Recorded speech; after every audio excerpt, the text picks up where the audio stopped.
Welcome back inside the Child Center. Brian Slyke and Joel Sobotka. Thank you for joining us today on Portland CW. It was a win for Portland, 90-69. And Joel, looking through some of these stats right now for this game, Portland, it was a lot closer early on, and then they got some separation, turning some turnovers into points, but where they really excelled was points in the paint today, which we haven't seen a whole bunch from Portland this year. No, and that was part of the game plan. You look at where your advantage is as a program against your opponent. They knew they wanted to start the attack on the inside. And when you start with 4 shooters on the floor like the Pilots do, it puts the defense in jeopardy that they have to all of a sudden play those shooters.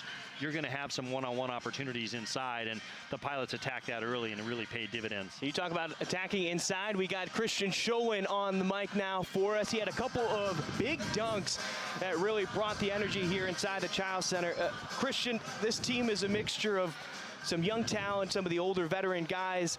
What makes this group so special? We have all the experience, man. We just need to keep growing like we have been doing. But a lot of things to learn and just keep getting better every day. Kristian, I know everybody in there is talking about those highlight reel Sports Center dunks, but I want to commend you on the fact that you had 7 rebounds, 4 offensive, and started the game with really, I'd say, 2.5 offensive rebounds. And I know that's something the coaches have been challenging you on, and I thought that was a huge bonus tonight. Really gave your team a lift, your rebounding. Yeah, I care more about rebounds and dunks, but I want to make it fun too. So I got some tomahawk jams and all that. So. Yeah, we felt like you were going to get one of those sooner than later. You've been kind of up in the air in a different atmosphere, if you will, trying to play against above the rim, and tonight you were rewarded from it. But I thought, too, all the Pilots, it was not an easy team to defend. You guys spent quite a bit of time in practice talking about switches and knowing personnel, and for the most part, I think the team did a really good job of communicating and really defending as a team. Yeah, we just need to keep getting better and then talk more and talk loud. Hey, Kristian, reading a couple articles about this team, the mindset has changed so quickly on the Bluff. From what I've seen, TOD, Todd, tournament or death, what does that mean for your team? We just want to go get it, I mean, there's no way of describing it because it's tournament or death or die. I mean, come on.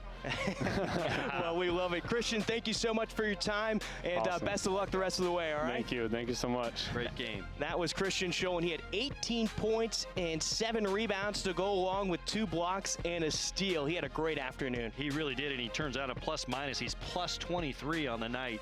You almost don't want to take him out of the game, but brought a lot of energy. And when he's rebounding like he did, Moses Wood with 10 rebounds, Tyler Robertson with 6, and Vasily with 8, you're really you're doing a nice job on the boards, and that limits North Dakota to just 1 shot, and that's what the Pilots needed to do tonight: defend and get out and attack, and they did that.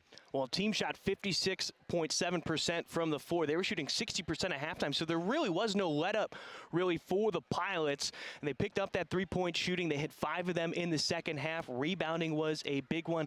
The one thing that really sticks out to me every time the Pilots are on the floor, they got 22 assists, 34 made baskets. They love to share the ball, and you never really know who's going to take that next shot. I say that's Pilot basketball. When they share it like that, the ball gets moved side to side. You have so many offensive weapons that you can't focus on just one person, and you're able to get the ball inside, play inside out. But even in transition, you saw some great passes ahead, guys finding people in transition to get some easy baskets. But when they're sharing it, they're going to be really hard to guard.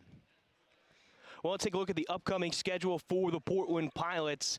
They've got one coming up fast on Monday. They take on North Dakota State to see if they can win the trophy for North Dakota after taking down the Fighting Hawks. Then they take on New Orleans, a team that we saw them play last season in their postseason tournament. Then they head down I-5, take on the Oregon Ducks, and then their last non-conference game is against UC Riverside, which should be a good matchup for the Pilots. Yeah, finished with 2 road games before Christmas, and this is another opportunity, creating momentum as you head into the break, and then you head into league play, and 2 more games at home. We'd love to see some fans get out here in the Child Center and get a little loud for the Pilot. Absolutely. That's Joel Sobotka. I'm Brian Slyke. Thank you so much for tuning in to Portland CW for our matchup between Portland and North Dakota. We'll catch you next time.